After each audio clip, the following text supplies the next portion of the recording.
یہ جانتے ہیں کہ کچھ خاص راتیں ہیں اور ان خاص راتوں میں اللہ کا انعام، باران رحمت، سامان رحمت، خزینے رحمت اللہ کے بندوں پہ بڑھتا رہتا ہے اور تقسیم ہوتا رہتا ہے۔ لیکن ذہن میں ایک سوال آتا ہے کہ راتیں تو سبھی اس کی ہیں، دن تو سبھی اس کے ہیں،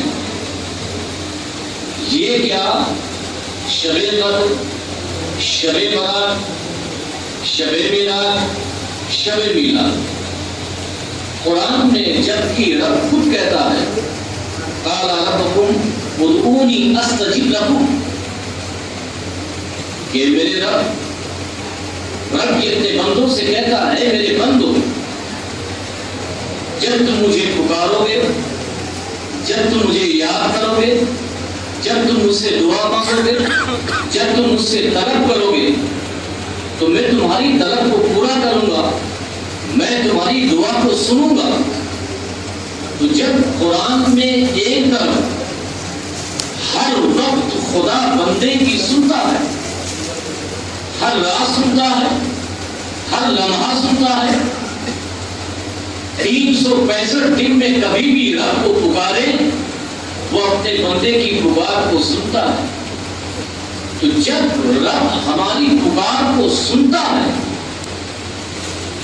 تو یہ کیا کہ شب قدر میں پکارو گے تبھی مغفرت ہوگی، شب قدر میں یاد کرو گے تبھی رب سنے گا، یہ بات ذہن و فکر کے مطابق نہیں رہتی۔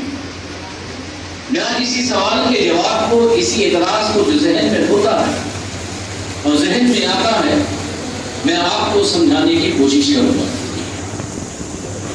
یاد رکھیں اللہ تعالیٰ نے جو حکم دیے وہ احکام دو طریقے سے،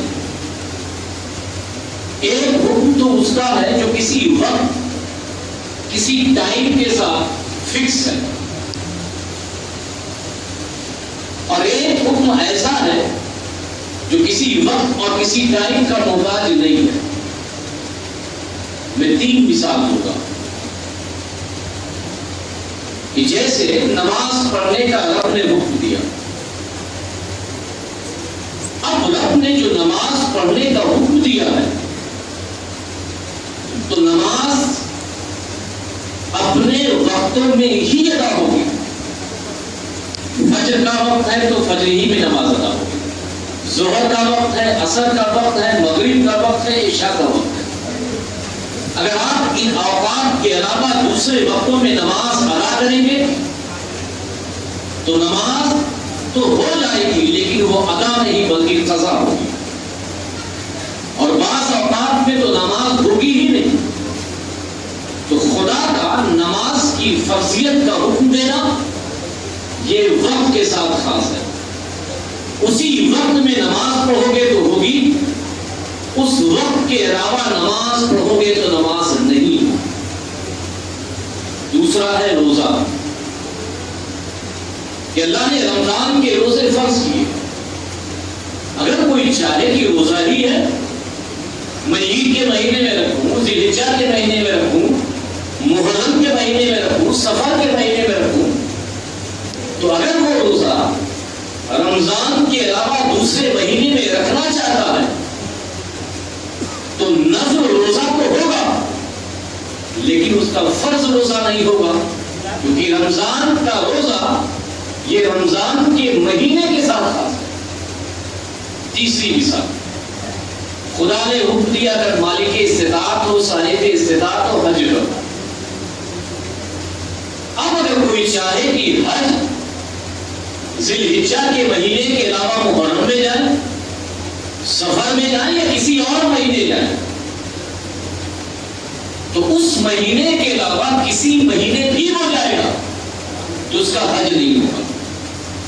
اس کے لیے وقت بھی خاص ہے، اس کے لیے مقام اور جگہ بھی خاص ہے کہ عرفات کے مہینے میں عرفات کی جگہ پر، ذی الحجہ کے مہینے میں یہاں پر رہو گے تو تمہارا حج فرض پورا ہوگا۔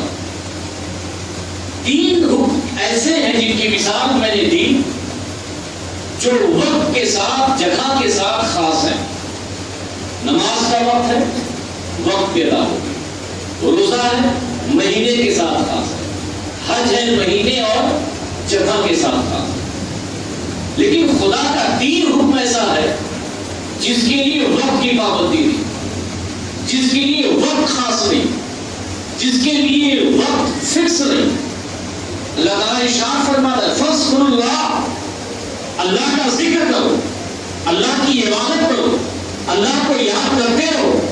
اب ذکر الہی کے لیے کوئی وقت نہیں ہے. صبح چاہے تو بھی اللہ کو یاد کرے، شام کو چاہے تو بھی اللہ کو یاد کرے، رات کا کوئی لمحہ میسر آ جائے تو بھی اللہ کو یاد کرے. جب بھی دل میں خدا کا خوف ہو، خدا کی خشیت ہو، خدا کی یاد آ جائے تو اللہ کا ذکر کریں. اللہ کے ذکر کے لیے کوئی وقت خاص نہیں. دوسرا، جہاں اللہ کے ذکر کے لیے وقت خاص نہیں، وہی پر اللہ تعالیٰ نے اپنے محبوب پر درود و سلام پڑھنے کے لیے کوئی وقت خاص نہیں رکھا. قرآن میں ان اللہ و ملائکتہ یصلون علی النبی یا ایھا الذین آمنوا صلوا علیہ وسلموا تسلیما. اے ایمان والو، جب بھی تمہارا دل بے قرار ہو، جب بھی تمہارے دل میں اضطراب ہو، جب بھی تمہارے دل میں آقا کی یاد مچل جائے، ایسے موقع پر وقت مت دیکھو کہ رات کا لمحہ ہے، وقت مت دیکھو کہ صبح ہے، وقت مت دیکھو کہ دوپہر ہے. میرے حبیب پر درود و سلام کے نذرانے پیش کرتے رہو. تو چیزیں ہوئی تو ہوا کہ اللہ کے ذکر کے لیے ٹائم، رسول پر درود و سلام کے لیے وقت مخصوص نہیں. تیسری چیز دعا. تعالیٰ ربکم ادعونی استجب لکم، کہ تم مجھ سے مانگو، دعا کرو. دعا کے لیے بھی کوئی خاص ٹائم نہیں ہے کہ تراویح کے بعد دعا کریں گے تبھی قبول ہوگی، عشاء کی نماز کے بعد دعا کریں گے تبھی قبول ہوگی، فجر کے بعد رب سے دعا کریں گے تبھی قبول ہوگی. جب بھی چاہو وہ رب تمہاری دعا کو ہمیشہ قبول کرتا ہے، تمہاری دعوت کو، تمہاری پکار کو قبول کرتا ہے. تو ذہن میں سوال یہ ہوا کہ جب دعا رب ہر جگہ قبول کرتا ہے تو یہ جو احادیث میں ہے کہ یہ خاص راتیں ہیں، ان خاص راتوں میں رب کو پکارو گے، رب کو یاد کرو گے، رب کو نکالو گے، رب کی مغفرت، رب کی بارگاہ میں مغفرت کے سوال کرو گے تو رب تمہاری سنے گا. ارے رب تو ہمیشہ سنتا ہے، خاص رات میں کیوں؟ تو یاد رکھیں، یہ ہمارے سامنے سوال آتا ہے، اعتراض ہوتا ہے، اس کا جواب آپ اپنے ذہنوں میں سما لیں. یاد رکھیں کہ جو عام دن ہوتے ہیں، عام دن میں جو بیدار بندہ ہوتا ہے، جو شریعت کی راہ پہ چلنے والا ہوتا ہے، جس کے اللہ کا خوف جس کے دلوں میں ہوتا ہے، وہ تو یہ سمجھتا ہے، وہ جانتا ہے، یقین کرتا ہے کہ رب کو پکارو وہ سنے گا. وہ سال بھر رب کی عبادتوں میں شریک رہتا ہے، رب کی بندگی رہتا ہے. یہ تو متقی لوگ ہوئے، یہ تو زاہد لوگ ہوئے، یہ تو اولیاء کرام ہوئے جو رب سے غافل نہیں ہیں. لیکن کچھ بندے ہیں جو رب سے غافل ہوتے ہیں، کچھ بندے ہیں جو رب کی عبادت سے دور ہوتے ہیں، کچھ بندے ہیں جنہیں تساہلی ہوتی ہے، سستی ہوتی ہے، وہ دور ہو جاتے ہیں.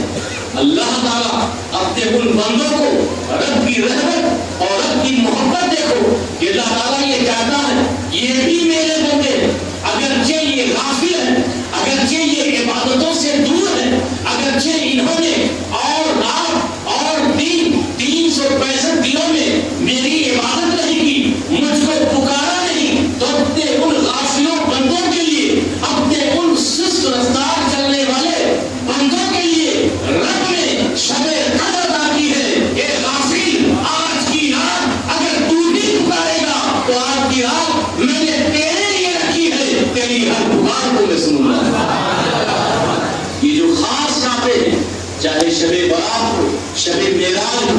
شب قدر ہو، یہ غافلوں کے لیے ہے، یہ ان لوگوں کے لیے ہے جو رب کی عبادت جس طرح سے کرنی چاہیے کر نہیں پاتے۔ اللہ تعالیٰ نے خاص طور سے ان غافلوں کے لیے اپنی محبت اور اپنی رحمت کے سائے میں لانے کے لیے یہ شب قدر بطور انعام کے تاکی ہے کہ لوگوں ایک رات بھی اگر تمہارے دل میں احساس ہو جائے کہ نہیں ہم نے جو گناہ کیا ہے، ہم جو برائی کے راستے پر چلے، ہم نے جو کوتاہیاں کی ہیں، ہم نے ہمارے ہاتھ جو گناہوں میں سمیٹ ہوئے ہیں، آج رب نے ہمیں یہ رات عطا کی ہے، رب کی بارگاہ میں گریہ ازاری کریں، رب کی بارگاہ میں روئیں، تو یقیناً ان خاص راتوں میں رب کی رحمت جوش پر ہوتی ہے اور ان غافل بندوں کو بھی رب عطا کرتا ہے جو بندے رب کی بارگاہ سے طلب کرتے ہیں۔ آج لیلۃ القدر ہے۔